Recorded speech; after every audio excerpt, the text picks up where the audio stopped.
ಕೃಷ್ಣನಗರಿ ಉಡುಪಿಯಲ್ಲೂ ಮಳೆಯ ರೌದ್ರ ನರ್ತನ ಮುಂದುವರೆದಿದ್ದು ಸಮುದ್ರಕ್ಕೆ ಇಳಿದಂತೆ ಮೀನುಗಾರರಿಗೆ ಖಡಕ್ ಸೂಚನೆಯನ್ನು ನೀಡಲಾಗಿದೆ. ಉಡುಪಿ ಜಿಲ್ಲೆಯಲ್ಲಿ ಸಾಕಷ್ಟು ಕಡೆ ನಾಡದೋಣಿ ಮೀನುಗಾರಿಕೆಯನ್ನೇ ನಡೆಸಿ 3 ತಿಂಗಳು ಮೀನುಗಾರರು ಜೀವನವನ್ನು ಕೂಡ ನಡೆಸುತ್ತಾರೆ. ಆದ್ರೆ ಈ ಬಾರಿ ಸತತವಾಗಿ ಮಳೆ ಸುರಿಯುವ ಕಾರಣದಿಂದಾಗಿ ಜೊತೆಗೆ ಸಮುದ್ರ ಕೂಡ ರಫ್ ಆಗಿರೋ ಕಾರಣದಿಂದಾಗಿ ನಾಡದೋಣಿ ಮೀನುಗಾರಿಕೆಗೆ ಒಂದು ರೀತಿಯಲ್ಲಿ ಹಿನ್ನಡೆಯಾಗಿದೆ ಅಂತ ಹೇಳ್ಬಹುದು. ಮೀನುಗಾರ ಕಾರ್ಮಿಕರು ಅಂತ ಏನು ನಾವು ಕರಿತೇವೆ ಅವರೇ ಒಂದು ತಂಡವನ್ನ ಕಟ್ಕೊಂಡು 10-20 ಜನ ತಂಡವನ್ನ ಕಟ್ಕೊಂಡು ಒಂದು ದೋಣಿಯನ್ನ ನಡೆಸುವಂತದ್ದು. ಆ ದೋಣಿಯಲ್ಲಿ ಬಂದ ಮೀನಿನ ಮಾರಾಟ ಮಾಡಿ ಅವರ ದಿನನಿತ್ಯದ ಜೀವನ ನಡೀತದೆ.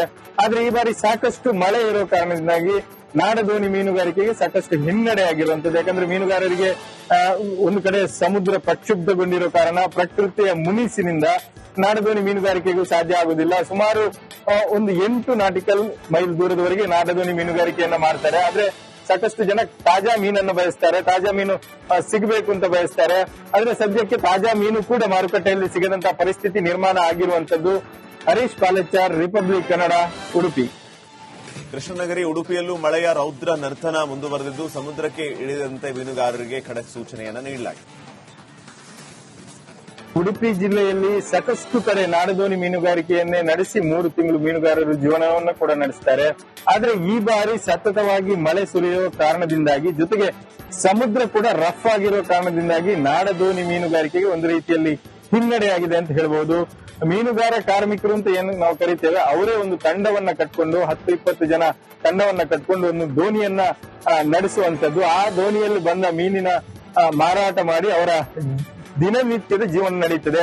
ಆದ್ರೆ ಈ ಬಾರಿ ಸಾಕಷ್ಟು ಮಳೆ ಇರೋ ಕಾರಣದಿಂದಾಗಿ ನಾಡದೋಣಿ ಮೀನುಗಾರಿಕೆಗೆ ಸಾಕಷ್ಟು ಹಿನ್ನಡೆ ಆಗಿರುವಂತದ್ದು. ಯಾಕಂದ್ರೆ ಮೀನುಗಾರರಿಗೆ ಒಂದು ಕಡೆ ಸಮುದ್ರ ಪ್ರಕ್ಷುಬ್ಧಗೊಂಡಿರೋ ಕಾರಣ ಪ್ರಕೃತಿಯ ಮುನಿಸಿನಿಂದ ನಾಡದೋಣಿ ಮೀನುಗಾರಿಕೆಗೂ ಸಾಧ್ಯ ಆಗುದಿಲ್ಲ. ಸುಮಾರು ಒಂದು 8 ನಾಟಿಕಲ್ ಮೈಲ್ ದೂರದವರೆಗೆ ನಾಡದೋಣಿ ಮೀನುಗಾರಿಕೆಯನ್ನ ಮಾಡ್ತಾರೆ. ಆದ್ರೆ ಸಾಕಷ್ಟು ಜನ ತಾಜಾ ಮೀನನ್ನು ಬಯಸ್ತಾರೆ, ತಾಜಾ ಮೀನು ಸಿಗಬೇಕು ಅಂತ ಬಯಸ್ತಾರೆ.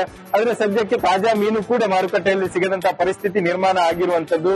ಹರೀಶ್ ಪಾಲೆಚ್ಚಾರ್, ರಿಪಬ್ಲಿಕ್ ಕನ್ನಡ, ಉಡುಪಿ. ಕೃಷ್ಣನಗರಿ ಉಡುಪಿಯಲ್ಲೂ ಮಳೆಯ ರೌದ್ರ ನರ್ತನ ಮುಂದುವರೆದಿದ್ದು ಸಮುದ್ರಕ್ಕೆ ಇಳಿದಂತೆ ಮೀನುಗಾರರಿಗೆ ಖಡಕ್ ಸೂಚನೆಯನ್ನು ನೀಡಲಾಗಿದೆ. ಉಡುಪಿ ಜಿಲ್ಲೆಯಲ್ಲಿ ಸಾಕಷ್ಟು ಕಡೆ ನಾಡದೋಣಿ ಮೀನುಗಾರಿಕೆಯನ್ನೇ ನಡೆಸಿ 3 ತಿಂಗಳು ಮೀನುಗಾರರು ಜೀವನವನ್ನು ಕೂಡ ನಡೆಸುತ್ತಾರೆ. ಆದ್ರೆ ಈ ಬಾರಿ ಸತತವಾಗಿ ಮಳೆ ಸುರಿಯುವ ಕಾರಣದಿಂದಾಗಿ ಜೊತೆಗೆ ಸಮುದ್ರ ಕೂಡ ರಫ್ ಆಗಿರೋ ಕಾರಣದಿಂದಾಗಿ ನಾಡದೋಣಿ ಮೀನುಗಾರಿಕೆಗೆ ಒಂದು ರೀತಿಯಲ್ಲಿ ಹಿನ್ನಡೆಯಾಗಿದೆ ಅಂತ ಹೇಳ್ಬಹುದು.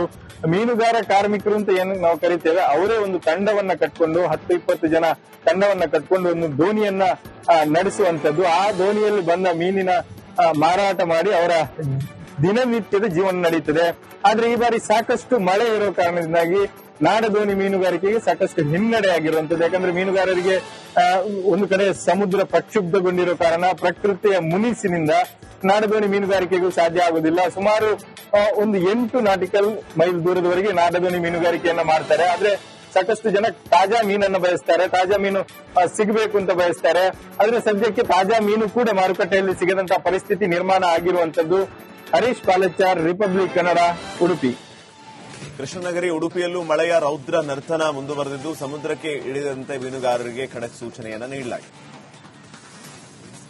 ಉಡುಪಿ ಜಿಲ್ಲೆಯಲ್ಲಿ ಸಾಕಷ್ಟು ಕಡೆ ನಾಡದೋಣಿ ಮೀನುಗಾರಿಕೆಯನ್ನೇ ನಡೆಸಿ 3 ತಿಂಗಳು ಮೀನುಗಾರರು ಜೀವನವನ್ನು ಕೂಡ ನಡೆಸುತ್ತಾರೆ. ಆದ್ರೆ ಈ ಬಾರಿ ಸತತವಾಗಿ ಮಳೆ ಸುರಿಯುವ ಕಾರಣದಿಂದಾಗಿ ಜೊತೆಗೆ ಸಮುದ್ರ ಕೂಡ ರಫ್ ಆಗಿರೋ ಕಾರಣದಿಂದಾಗಿ ನಾಡದೋಣಿ ಮೀನುಗಾರಿಕೆಗೆ ಒಂದು ರೀತಿಯಲ್ಲಿ ಹಿನ್ನಡೆಯಾಗಿದೆ ಅಂತ ಹೇಳ್ಬಹುದು. ಮೀನುಗಾರ ಕಾರ್ಮಿಕರು ಅಂತ ಏನು ನಾವು ಕರಿತೇವೆ ಅವರೇ ಒಂದು ತಂಡವನ್ನ ಕಟ್ಕೊಂಡು 10-20 ಜನ ತಂಡವನ್ನ ಕಟ್ಕೊಂಡು ಒಂದು ದೋಣಿಯನ್ನ ನಡೆಸುವಂತದ್ದು. ಆ ದೋಣಿಯಲ್ಲಿ ಬಂದ ಮೀನಿನ ಮಾರಾಟ ಮಾಡಿ ಅವರ ದಿನನಿತ್ಯದ ಜೀವನ ನಡೀತದೆ. ಆದ್ರೆ ಈ ಬಾರಿ ಸಾಕಷ್ಟು ಮಳೆ ಇರೋ ಕಾರಣದಿಂದಾಗಿ ನಾಡದೋಣಿ ಮೀನುಗಾರಿಕೆಗೆ ಸಾಕಷ್ಟು ಹಿನ್ನಡೆ ಆಗಿರುವಂತದ್ದು. ಯಾಕಂದ್ರೆ ಮೀನುಗಾರರಿಗೆ ಒಂದು ಕಡೆ ಸಮುದ್ರ ಪ್ರಕ್ಷುಬ್ಧಗೊಂಡಿರೋ ಕಾರಣ ಪ್ರಕೃತಿಯ ಮುನಿಸಿನಿಂದ ನಾಡದೋಣಿ ಮೀನುಗಾರಿಕೆಗೂ ಸಾಧ್ಯ ಆಗುದಿಲ್ಲ. ಸುಮಾರು ಒಂದು 8 ನಾಟಿಕಲ್ ಮೈಲ್ ದೂರದವರೆಗೆ ನಾಡದೋಣಿ ಮೀನುಗಾರಿಕೆಯನ್ನ ಮಾಡ್ತಾರೆ. ಆದ್ರೆ ಸಾಕಷ್ಟು ಜನ ತಾಜಾ ಮೀನನ್ನು ಬಯಸ್ತಾರೆ, ತಾಜಾ ಮೀನು ಸಿಗಬೇಕು ಅಂತ ಬಯಸ್ತಾರೆ. ಆದ್ರೆ ಸದ್ಯಕ್ಕೆ ತಾಜಾ ಮೀನು ಕೂಡ ಮಾರುಕಟ್ಟೆಯಲ್ಲಿ ಸಿಗದಂತಹ ಪರಿಸ್ಥಿತಿ ನಿರ್ಮಾಣ ಆಗಿರುವಂತದ್ದು. ಹರೀಶ್ ಪಾಲೆಚ್ಚಾರ್, ರಿಪಬ್ಲಿಕ್ ಕನ್ನಡ, ಉಡುಪಿ. ಕೃಷ್ಣನಗರಿ ಉಡುಪಿಯಲ್ಲೂ ಮಳೆಯ ರೌದ್ರ ನರ್ತನ ಮುಂದುವರೆದಿದ್ದು ಸಮುದ್ರಕ್ಕೆ ಇಳಿದಂತೆ ಮೀನುಗಾರರಿಗೆ ಖಡಕ್ ಸೂಚನೆಯನ್ನು ನೀಡಲಾಗಿದೆ. ಉಡುಪಿ ಜಿಲ್ಲೆಯಲ್ಲಿ ಸಾಕಷ್ಟು ಕಡೆ ನಾಡದೋಣಿ ಮೀನುಗಾರಿಕೆಯನ್ನೇ ನಡೆಸಿ 3 ತಿಂಗಳು ಮೀನುಗಾರರು ಜೀವನವನ್ನು ಕೂಡ ನಡೆಸ್ತಾರೆ. ಆದ್ರೆ ಈ ಬಾರಿ ಸತತವಾಗಿ ಮಳೆ ಸುರಿಯುವ ಕಾರಣದಿಂದಾಗಿ ಜೊತೆಗೆ ಸಮುದ್ರ ಕೂಡ ರಫ್ ಆಗಿರೋ ಕಾರಣದಿಂದಾಗಿ ನಾಡದೋಣಿ ಮೀನುಗಾರಿಕೆಗೆ ಒಂದು ರೀತಿಯಲ್ಲಿ ಹಿನ್ನಡೆಯಾಗಿದೆ ಅಂತ ಹೇಳ್ಬೋದು. ಮೀನುಗಾರ ಕಾರ್ಮಿಕರು ಅಂತ ಏನು ನಾವು ಕರಿತೇವೆ ಅವರೇ ಒಂದು ತಂಡವನ್ನ ಕಟ್ಕೊಂಡು 10-20 ಜನ ತಂಡವನ್ನ ಕಟ್ಕೊಂಡು ಒಂದು ದೋಣಿಯನ್ನ ನಡೆಸುವಂತದ್ದು. ಆ ದೋಣಿಯಲ್ಲಿ ಬಂದ ಮೀನಿನ ಮಾರಾಟ ಮಾಡಿ ಅವರ ದಿನನಿತ್ಯದ ಜೀವನ ನಡೀತದೆ. ಆದ್ರೆ ಈ ಬಾರಿ ಸಾಕಷ್ಟು ಮಳೆ ಇರೋ ಕಾರಣದಿಂದಾಗಿ ನಾಡದೋಣಿ ಮೀನುಗಾರಿಕೆಗೆ ಸಾಕಷ್ಟು ಹಿನ್ನಡೆ ಆಗಿರುವಂತದ್ದು. ಯಾಕಂದ್ರೆ ಮೀನುಗಾರರಿಗೆ ಒಂದು ಕಡೆ ಸಮುದ್ರ ಪ್ರಕ್ಷುಬ್ಧಗೊಂಡಿರೋ ಕಾರಣ ಪ್ರಕೃತಿಯ ಮುನಿಸಿನಿಂದ ನಾಡದೋಣಿ ಮೀನುಗಾರಿಕೆಗೂ ಸಾಧ್ಯ ಆಗುದಿಲ್ಲ. ಸುಮಾರು ಒಂದು 8 ನಾಟಿಕಲ್ ಮೈಲ್ ದೂರದವರೆಗೆ ನಾಡದೋಣಿ ಮೀನುಗಾರಿಕೆಯನ್ನ ಮಾಡ್ತಾರೆ. ಆದ್ರೆ ಸಾಕಷ್ಟು ಜನ ತಾಜಾ ಮೀನನ್ನು ಬಯಸ್ತಾರೆ, ತಾಜಾ ಮೀನು ಸಿಗಬೇಕು ಅಂತ ಬಯಸ್ತಾರೆ. ಆದ್ರೆ ಸದ್ಯಕ್ಕೆ ತಾಜಾ ಮೀನು ಕೂಡ ಮಾರುಕಟ್ಟೆಯಲ್ಲಿ ಸಿಗದಂತಹ ಪರಿಸ್ಥಿತಿ ನಿರ್ಮಾಣ ಆಗಿರುವಂತದ್ದು. ಹರೀಶ್ ಪಾಲಚಾರ್, ರಿಪಬ್ಲಿಕ್ ಕನ್ನಡ, ಉಡುಪಿ. ಕೃಷ್ಣನಗರಿ ಉಡುಪಿಯಲ್ಲೂ ಮಳೆಯ ರೌದ್ರ ನರ್ತನ ಮುಂದುವರೆದಿದ್ದು ಸಮುದ್ರಕ್ಕೆ ಇಳಿದಂತೆ ಮೀನುಗಾರರಿಗೆ ಖಡಕ್ ಸೂಚನೆಯನ್ನ ನೀಡಲಾಗಿದೆ.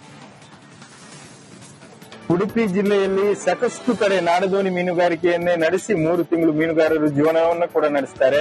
ಆದ್ರೆ ಈ ಬಾರಿ ಸತತವಾಗಿ ಮಳೆ ಸುರಿಯುವ ಕಾರಣದಿಂದಾಗಿ ಜೊತೆಗೆ ಸಮುದ್ರ ಕೂಡ ರಫ್ ಆಗಿರೋ ಕಾರಣದಿಂದಾಗಿ ನಾಡದೋಣಿ ಮೀನುಗಾರಿಕೆಗೆ ಒಂದು ರೀತಿಯಲ್ಲಿ ಹಿನ್ನಡೆಯಾಗಿದೆ ಅಂತ ಹೇಳ್ಬೋದು. ಮೀನುಗಾರ ಕಾರ್ಮಿಕರು ಅಂತ ಏನು ನಾವು ಕರಿತೇವೆ ಅವರೇ ಒಂದು ತಂಡವನ್ನ ಕಟ್ಕೊಂಡು 10-20 ಜನ ತಂಡವನ್ನ ಕಟ್ಕೊಂಡು ಒಂದು ದೋಣಿಯನ್ನ ನಡೆಸುವಂತದ್ದು. ಆ ದೋಣಿಯಲ್ಲಿ ಬಂದ ಮೀನಿನ ಮಾರಾಟ ಮಾಡಿ ಅವರ ದಿನನಿತ್ಯದ ಜೀವನ ನಡೀತದೆ. ಆದ್ರೆ ಈ ಬಾರಿ ಸಾಕಷ್ಟು ಮಳೆ ಇರೋ ಕಾರಣದಿಂದಾಗಿ ನಾಡದೋಣಿ ಮೀನುಗಾರಿಕೆಗೆ ಸಾಕಷ್ಟು ಹಿನ್ನಡೆ ಆಗಿರುವಂತದ್ದು. ಯಾಕಂದ್ರೆ ಮೀನುಗಾರರಿಗೆ ಒಂದು ಕಡೆ ಸಮುದ್ರ ಪ್ರಕ್ಷುಬ್ಧಗೊಂಡಿರೋ ಕಾರಣ ಪ್ರಕೃತಿಯ ಮುನಿಸಿನಿಂದ ನಾಡದೋಣಿ ಮೀನುಗಾರಿಕೆಗೂ ಸಾಧ್ಯ ಆಗುದಿಲ್ಲ. ಸುಮಾರು ಒಂದು 8 ನಾಟಿಕಲ್ ಮೈಲ್ ದೂರದವರೆಗೆ ನಾಡದೋಣಿ ಮೀನುಗಾರಿಕೆಯನ್ನ ಮಾಡ್ತಾರೆ. ಆದ್ರೆ ಸಾಕಷ್ಟು ಜನ ತಾಜಾ ಮೀನನ್ನು ಬಯಸ್ತಾರೆ, ತಾಜಾ ಮೀನು ಸಿಗಬೇಕು ಅಂತ ಬಯಸ್ತಾರೆ.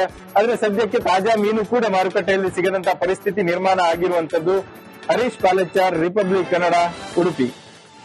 ಕೃಷ್ಣನಗರಿ ಉಡುಪಿಯಲ್ಲೂ ಮಳೆಯ ರೌದ್ರ ನರ್ತನ ಮುಂದುವರೆದಿದ್ದು ಸಮುದ್ರಕ್ಕೆ ಇಳಿದಂತೆ ಮೀನುಗಾರರಿಗೆ ಖಡಕ್ ಸೂಚನೆಯನ್ನ ನೀಡಲಾಗಿದೆ. ಉಡುಪಿ ಜಿಲ್ಲೆಯಲ್ಲಿ ಸಾಕಷ್ಟು ಕಡೆ ನಾಡದೋಣಿ ಮೀನುಗಾರಿಕೆಯನ್ನೇ ನಡೆಸಿ 3 ತಿಂಗಳು ಮೀನುಗಾರರು ಜೀವನವನ್ನು ಕೂಡ ನಡೆಸ್ತಾರೆ. ಆದ್ರೆ ಈ ಬಾರಿ ಸತತವಾಗಿ ಮಳೆ ಸುರಿಯುವ ಕಾರಣದಿಂದಾಗಿ ಜೊತೆಗೆ ಸಮುದ್ರ ಕೂಡ ರಫ್ ಆಗಿರೋ ಕಾರಣದಿಂದಾಗಿ ನಾಡದೋಣಿ ಮೀನುಗಾರಿಕೆಗೆ ಒಂದು ರೀತಿಯಲ್ಲಿ ಹಿನ್ನಡೆಯಾಗಿದೆ ಅಂತ ಹೇಳ್ಬೋದು. ಮೀನುಗಾರ ಕಾರ್ಮಿಕರು ಅಂತ ಏನು ನಾವು ಕರಿತೇವೆ ಅವರೇ ಒಂದು ತಂಡವನ್ನ ಕಟ್ಕೊಂಡು 10-20 ಜನ ತಂಡವನ್ನ ಕಟ್ಕೊಂಡು ಒಂದು ದೋಣಿಯನ್ನ ನಡೆಸುವಂತದ್ದು. ಆ ದೋಣಿಯಲ್ಲಿ ಬಂದ ಮೀನಿನ ಮಾರಾಟ ಮಾಡಿ ಅವರ ದಿನನಿತ್ಯದ ಜೀವನ ನಡೀತದೆ.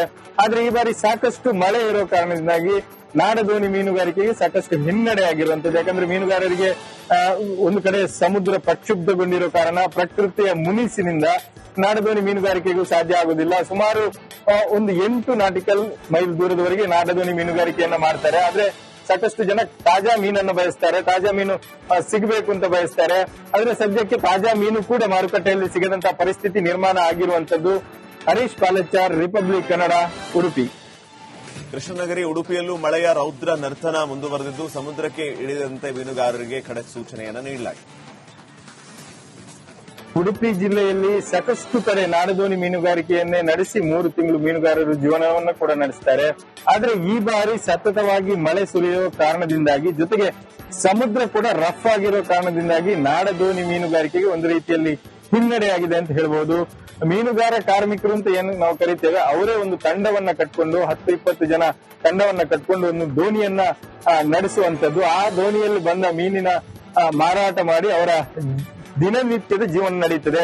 ಆದ್ರೆ ಈ ಬಾರಿ ಸಾಕಷ್ಟು ಮಳೆ ಇರೋ ಕಾರಣದಿಂದಾಗಿ ನಾಡದೋಣಿ ಮೀನುಗಾರಿಕೆಗೆ ಸಾಕಷ್ಟು ಹಿನ್ನಡೆ ಆಗಿರುವಂತದ್ದು. ಯಾಕಂದ್ರೆ ಮೀನುಗಾರರಿಗೆ ಒಂದು ಕಡೆ ಸಮುದ್ರ ಪ್ರಕ್ಷುಬ್ಧಗೊಂಡಿರೋ ಕಾರಣ ಪ್ರಕೃತಿಯ ಮುನಿಸಿನಿಂದ ನಾಡದೋಣಿ ಮೀನುಗಾರಿಕೆಗೂ ಸಾಧ್ಯ ಆಗುದಿಲ್ಲ. ಸುಮಾರು ಒಂದು 8 ನಾಟಿಕಲ್ ಮೈಲ್ ದೂರದವರೆಗೆ ನಾಡದೋಣಿ ಮೀನುಗಾರಿಕೆಯನ್ನ ಮಾಡ್ತಾರೆ. ಆದ್ರೆ ಸಾಕಷ್ಟು ಜನ ತಾಜಾ ಮೀನನ್ನು ಬಯಸ್ತಾರೆ, ತಾಜಾ ಮೀನು ಸಿಗಬೇಕು ಅಂತ ಬಯಸ್ತಾರೆ. ಆದ್ರೆ ಸದ್ಯಕ್ಕೆ ತಾಜಾ ಮೀನು ಕೂಡ ಮಾರುಕಟ್ಟೆಯಲ್ಲಿ ಸಿಗದಂತಹ ಪರಿಸ್ಥಿತಿ ನಿರ್ಮಾಣ ಆಗಿರುವಂತದ್ದು. ಹರೀಶ್ ಪಾಲಚಾರ್, ರಿಪಬ್ಲಿಕ್ ಕನ್ನಡ, ಉಡುಪಿ.